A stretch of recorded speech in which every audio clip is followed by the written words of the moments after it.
Boa noite a todos, que Jesus nos abençoe. A palestra da noite de hoje, ela tem como tema felicidade. É uma coisa, é algo que buscamos muito, né? Ser felizes. Então, meus irmãos, vamos orar? Senhor Jesus, amigo de todas as horas, de todos os momentos, bons ou ruins, está sempre a nos orientar, nos impulsionar, sempre à frente, avante, sempre com as melhores palavras e os melhores sentimentos. Nessa noite de hoje, estamos todos aptos a receber essa palestra que vai ser toda pautada em cima dos ensinamentos do Cristo Jesus, o nosso irmão amigo. Então, meus irmãos, como somos abençoados por darmos a oportunidade de ouvir uma palestra tão linda, tão abençoada, onde vai melhorar e intensificar a nossa fé, a fé em dias melhores. Senhor Jesus, que nesse momento tão especial da palestra, que só o Espírito Santo de Deus possa nos fazer companhia. Que ainda, Jesus, o mentor particular da nossa amiga, irmã em Cristo, Adriana Habitante, a palestrante da noite, possa ser intuída pelo mentor dela, para que ele intua a ela as melhores palavras e os melhores sentimentos para ela passar para a gente. Então, Jesus, nesse momento, eu te convido, continue conosco, Jesus, hoje, agora e sempre. Que assim seja, Jesus, graças a Deus. Agradeço o acolhimento da casa, muito obrigada por essa oportunidade de poder colaborar com o movimento. E sempre é muito gostoso estar na casa espírita, aprendendo a doutrina espírita, essa doutrina consoladora, maravilhosa, que nos demonstra tantas verdades e que a nossa vida fica mais leve para ser seguida. Muito bem, então, como a companheira já disse, o nosso tema hoje é a felicidade. Né? E a busca da felicidade, então, pode ser considerada a maior aspiração do homem, desde quando ele era primitivo ali, no início da sua evolução, do seu desenvolvimento intelectual e moral. Então, todos nós aspiramos à felicidade. E, de certa maneira, nós passamos uma boa parte da nossa existência procurando essa tal de felicidade, não é verdade? Quem não a quer? Muito bem, de acordo com o psicólogo Martin Seligman, ele diz assim, que mais palavras foram escritas para definir a felicidade do que praticamente qualquer outra questão filosófica. Então a gente percebe como é intrincada essa questão da felicidade. Tanto é que, se nós fizermos uma busca rápida ali no Google, se encontra mais de 24 milhões de verbetes, de conceitos em relação à felicidade. Então, isso significa que a felicidade ela varia muito para as pessoas, de uma pessoa para a outra. Tanto é, se nós fizermos aqui nesse grupo uma pergunta, o que é ser feliz para você? né, para fulano e ciclano, cada um vai dar uma resposta, não é isso? Uns vão dizer, por exemplo, que a felicidade é ter uma vida confortável, né, uma estabilidade financeira. Para outros poderá ser a presença de famílias, de parentes, né, que a felicidade está ali, nesse aconchego familiar. Outros dirão, então, que a felicidade está em encontrar um grande amor, aquela pessoa onde ela pode compartilhar os momentos de alegria e de tristeza também. Enfim, outros conceitos, outras definições poderão ser dadas, e a gente não vai conseguir falar, né, qual é a mais certa ou qual é a menos errada, não é isso? Então, o Evangelho segundo o Espiritismo, no 5º capítulo, ele fala assim, né, tem uma máxima: a felicidade não é deste mundo, mas puxa vida, né? Parece que é uma barreira, né, que derrota as nossas esperanças, né? Como a felicidade não é deste mundo, então, né, não preciso procurá-la, conquistá-la. Como que fica isso? Essa máxima, ela não tem esse significado, mas sim que nós temos de fazer uma diferença entre buscar uma felicidade utópica que não é realizada aqui nesse mundo, de uma verdadeira felicidade.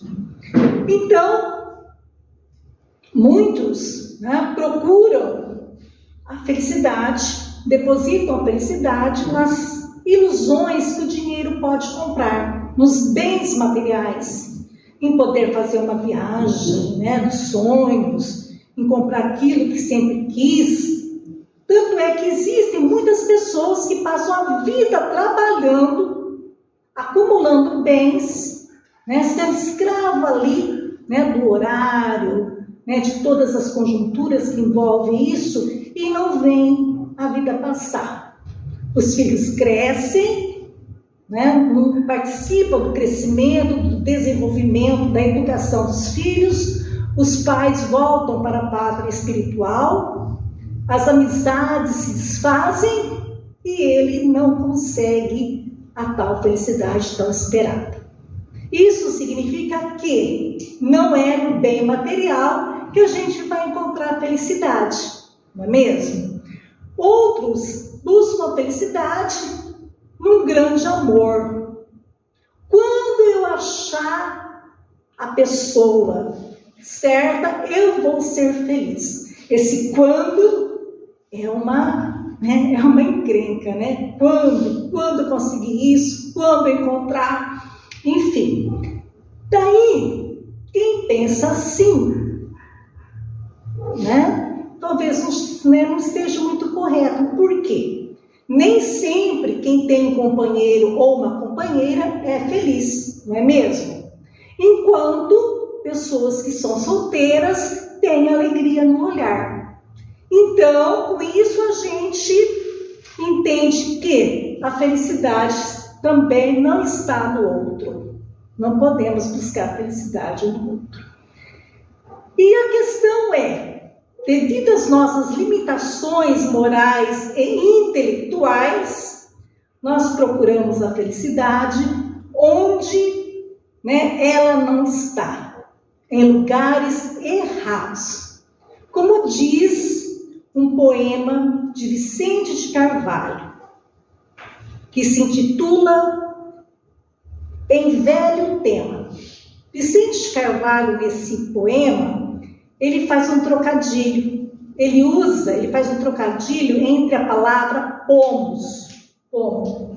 Então, pomo pode ser tanto um fruto, como também pode ser o verbo pôr, conjugado na primeira pessoa do plural. Nós pomos, não é isso? Então, um pedacinho da poesia, ele diz assim: essa felicidade que supomos, árvore milagrosa que sonhamos, toda arreada de dourados pomos. Existe sim, mas nós não a alcançamos, porque está sempre apenas onde onde a pomos e nunca a pomos onde estamos.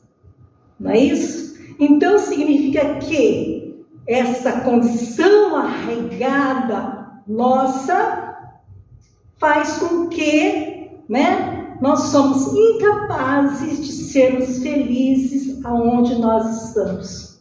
Daí é a questão. Nós procuramos a felicidade e não procuramos ser felizes aonde nós estamos com aquilo que nós temos. Bom, então, onde encontrar felicidade?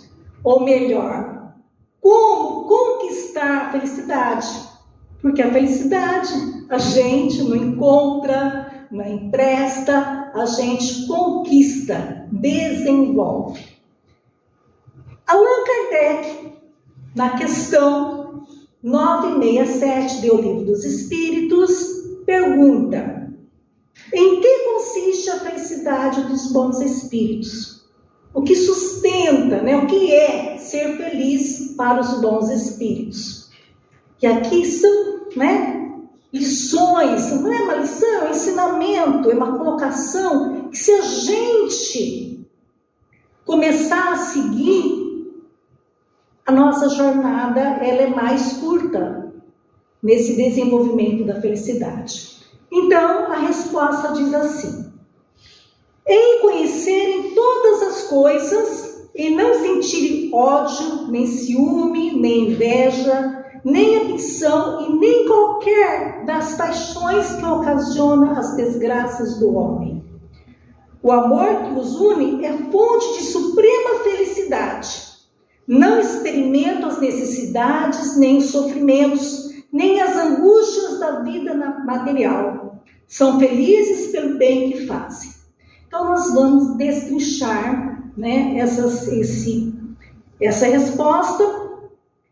Então, vamos pensar um pouquinho no que ele quis dizer. Os espíritos superiores conhecem todas as coisas, isto é, têm conhecimento das realidades universais.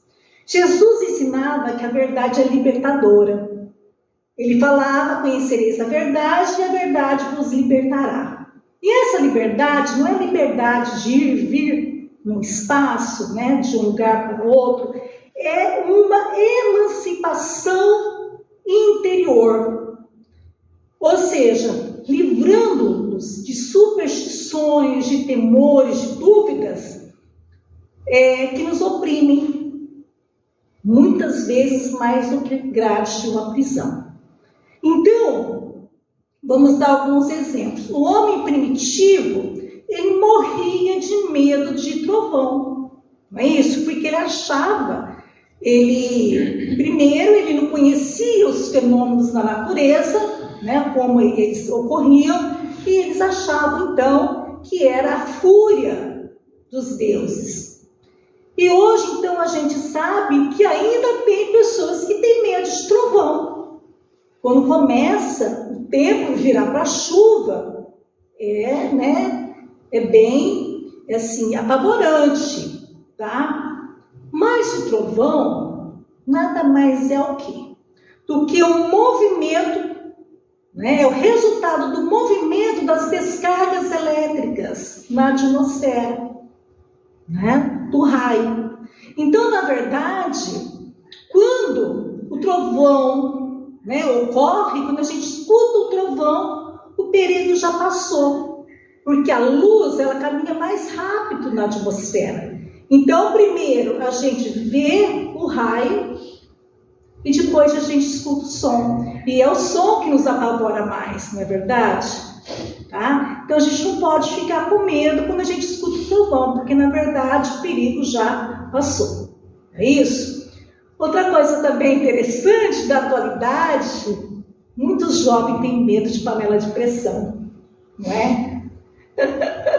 E talvez adultos, porque não sabe o mecanismo da panela de pressão, não tem os cuidados. Tem gente que evita fazer comida em panela de pressão por causa disso. Então, é meio engraçado. Muito bem.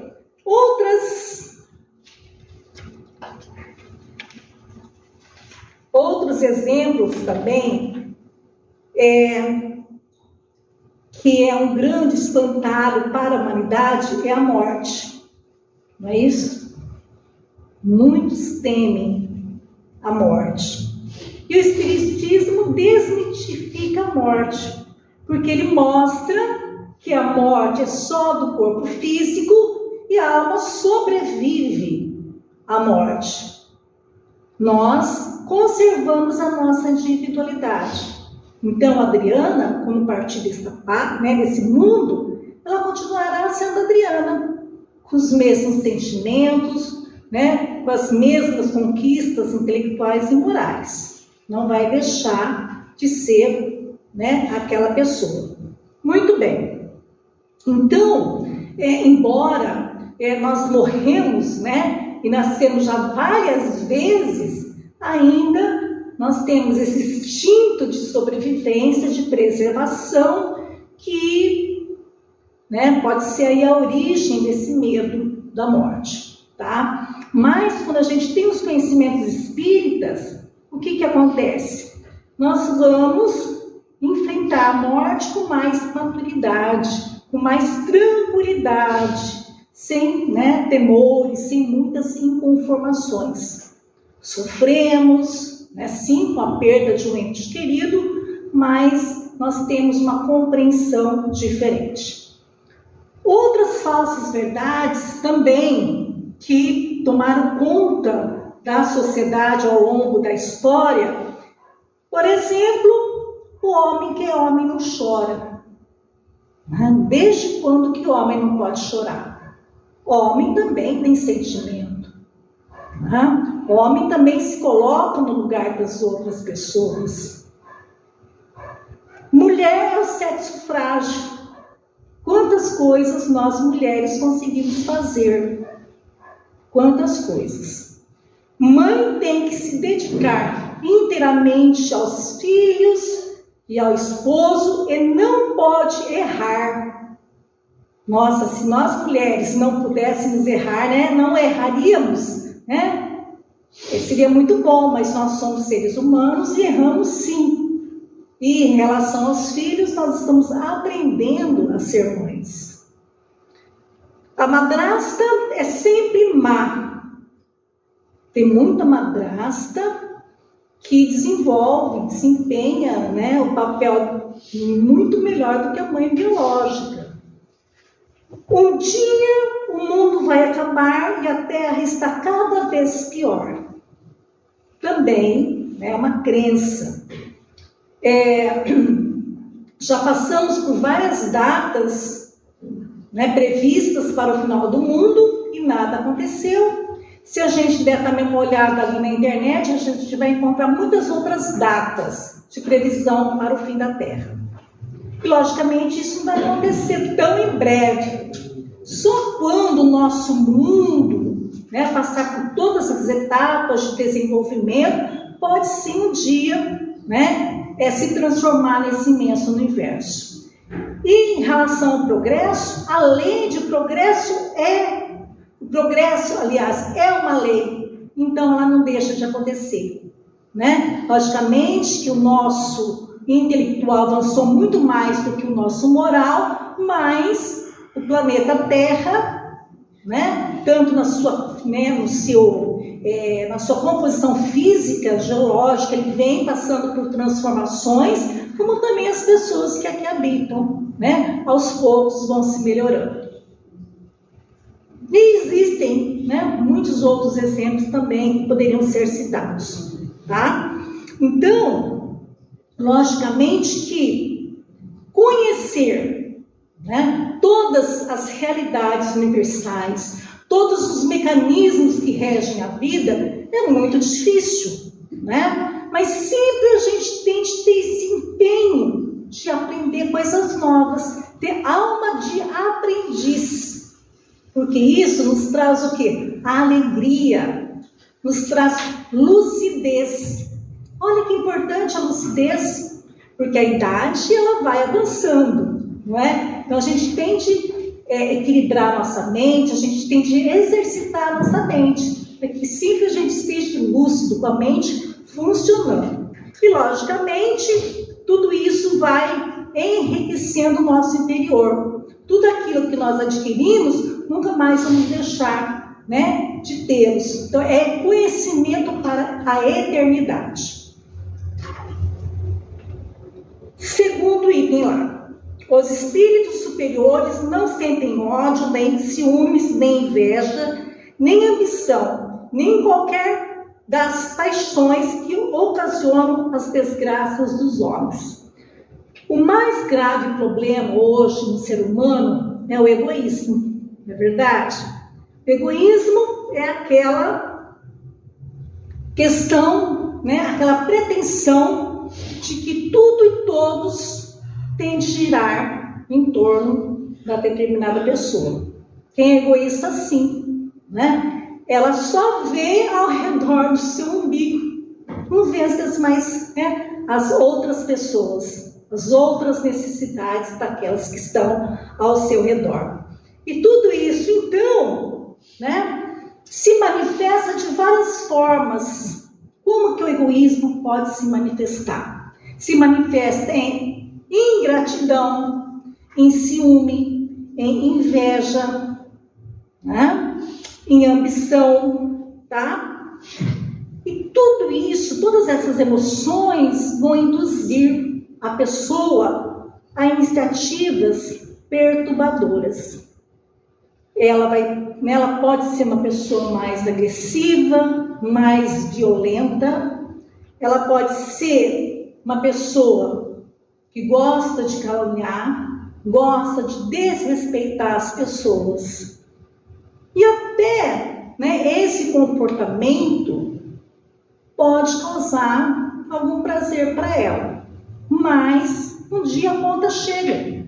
Nada que a gente faz, né, que não está dentro das leis universais, causam desequilíbrios.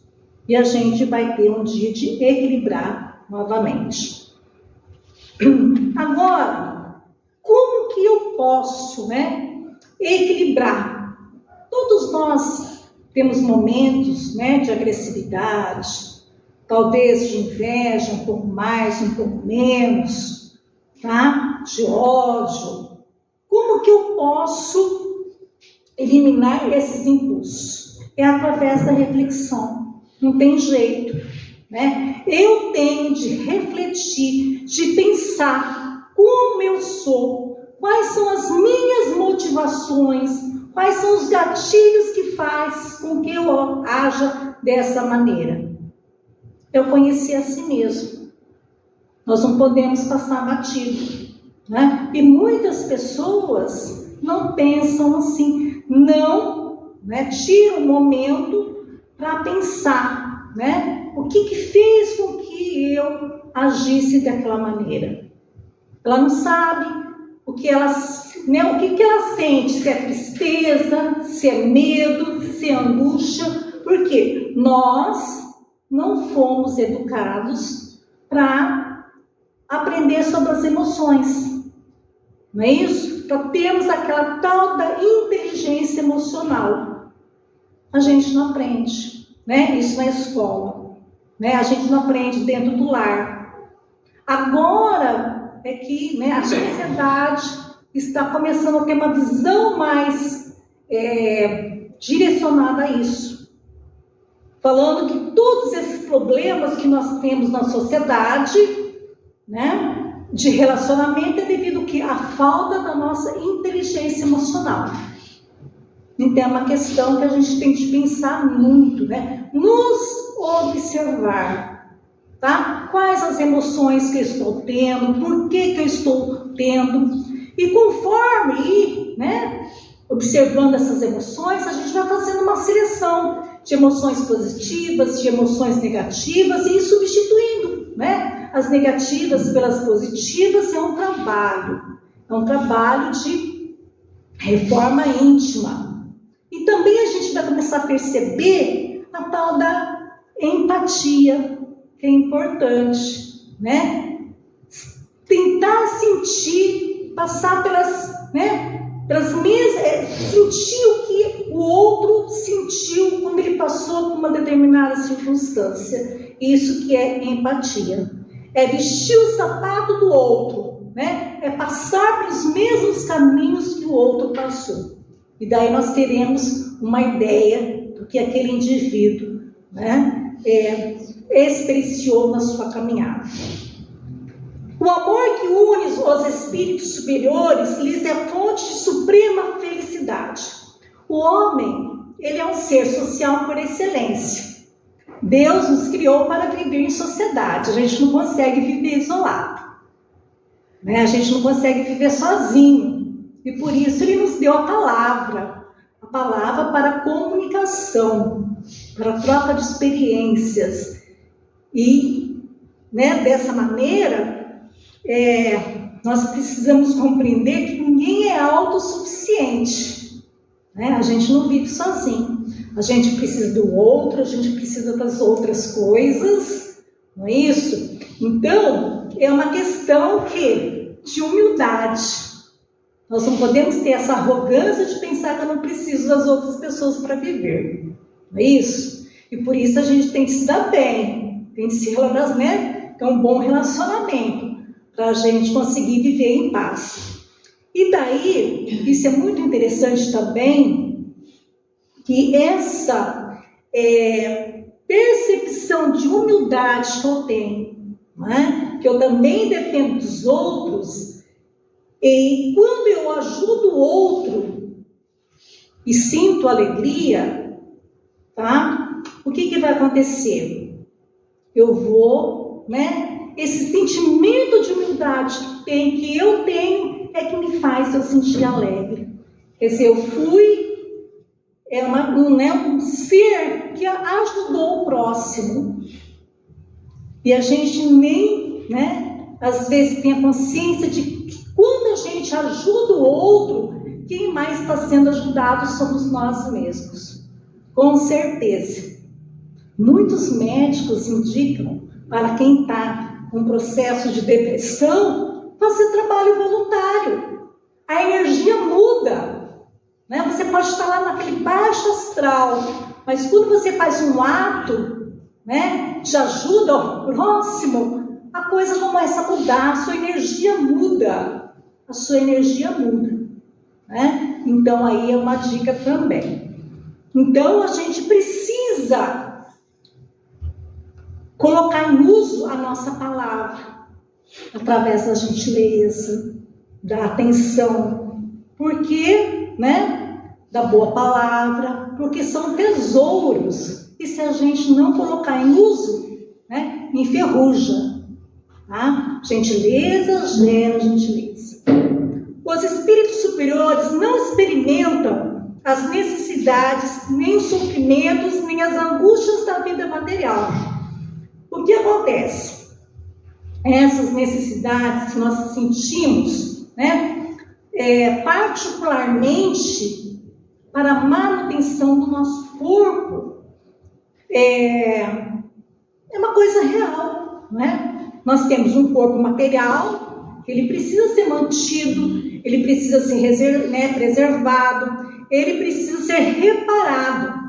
Então a gente precisa ir atrás desses, né, dos recursos da alimentação, né, da atividade física, do vestir, não é isso? Da moradia. Como o espírito, né, quando a gente já está na parte espiritual, a gente não tem essas necessidades, né, que demandam devido ao corpo material que nós temos, certo? E daí, nós temos uma questão aqui, né, do Livro dos Espíritos, a 922, que fala assim, ó: a felicidade terrena é relativa à posição de cada um. O que é suficiente para a felicidade de um faz a desgraça do outro. Há, entretanto, uma medida comum de felicidade para todos os homens, é essa questão. Tá? Será que existe uma medida comum para a felicidade de todos os homens?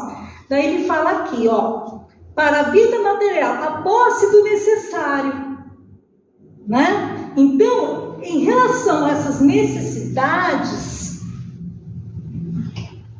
o que nós poderíamos fazer? ter somente o necessário para a nossa sobrevivência. Mas a gente aumenta as nossas necessidades, não é?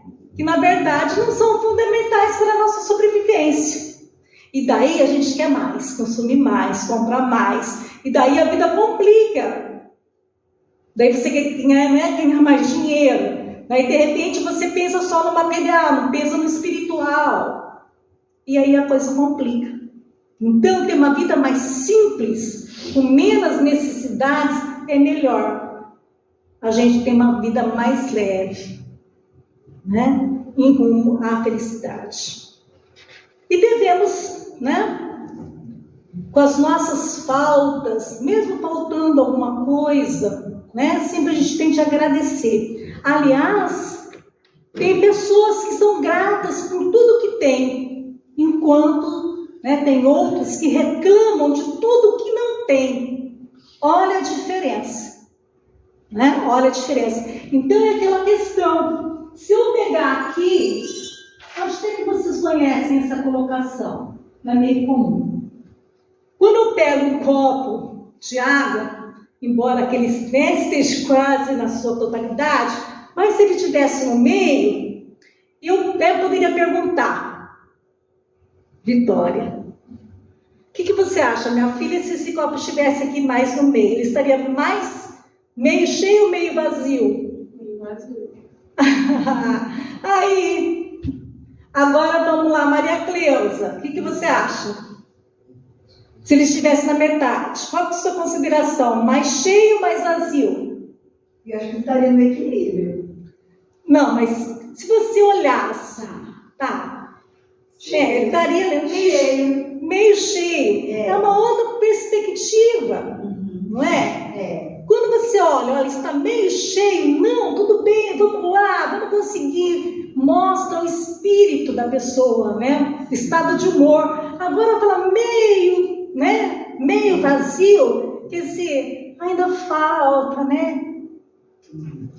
Um espírito mais de pessimismo, de mais dificuldade, né? De pouco otimismo, tá? Então, assim, falta alguma coisa para nós, mas vamos lá, a vida continua, não é isso?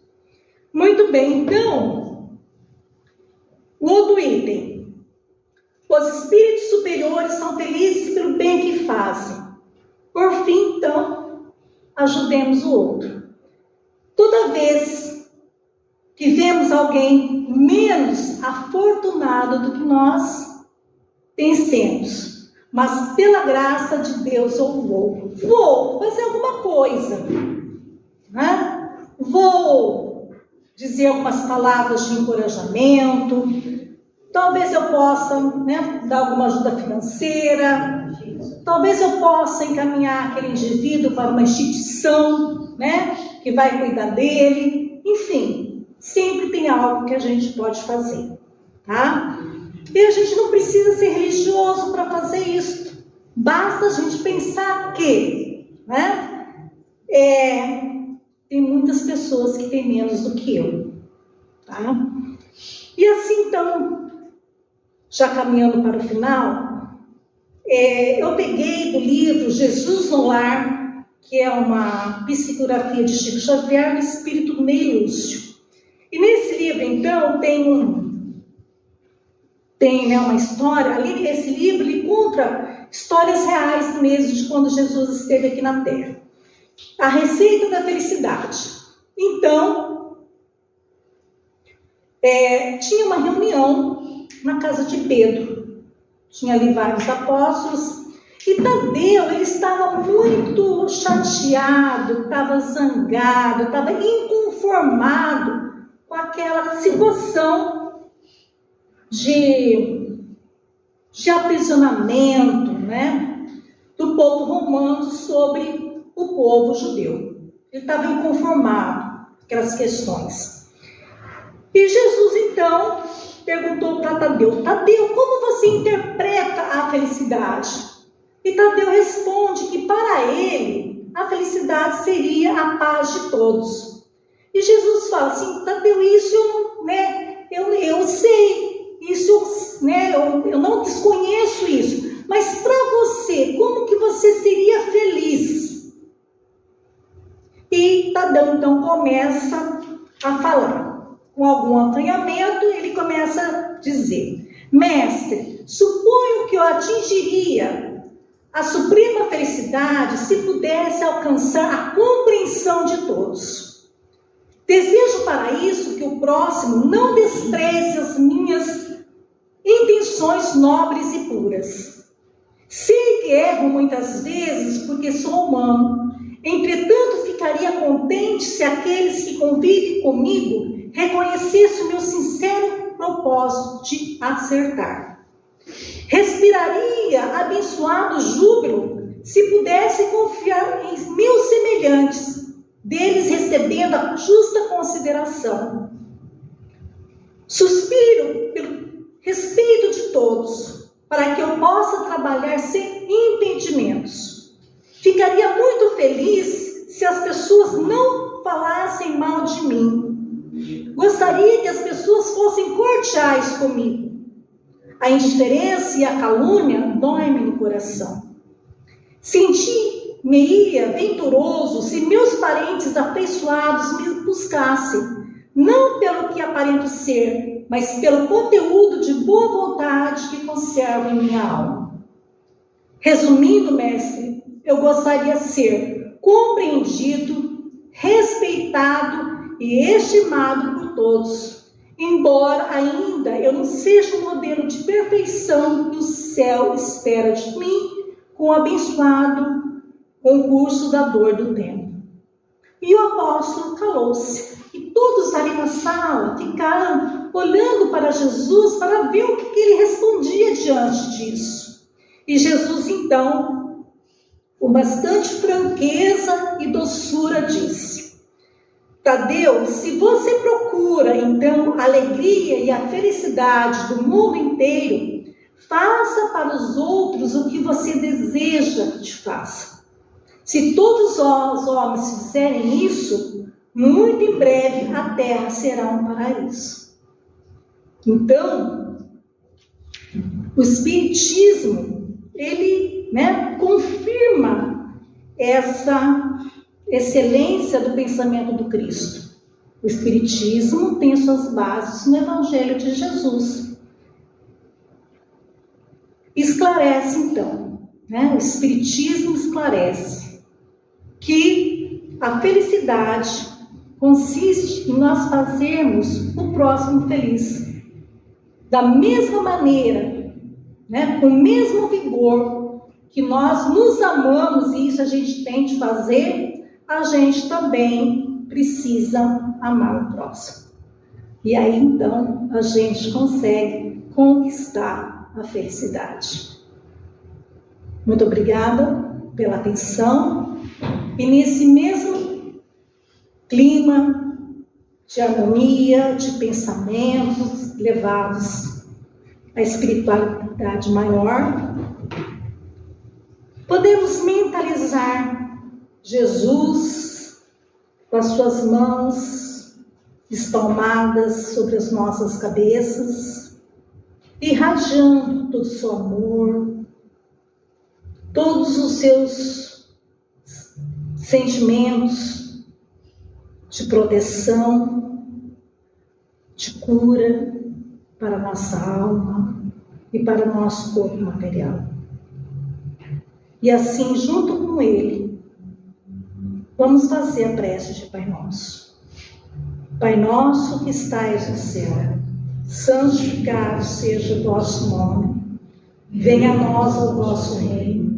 Seja feita a vossa vontade, assim na terra como no céu. O pão nosso de cada dia nos dai hoje.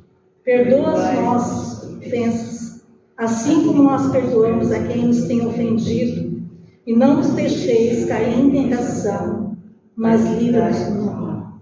Que assim seja e assim será.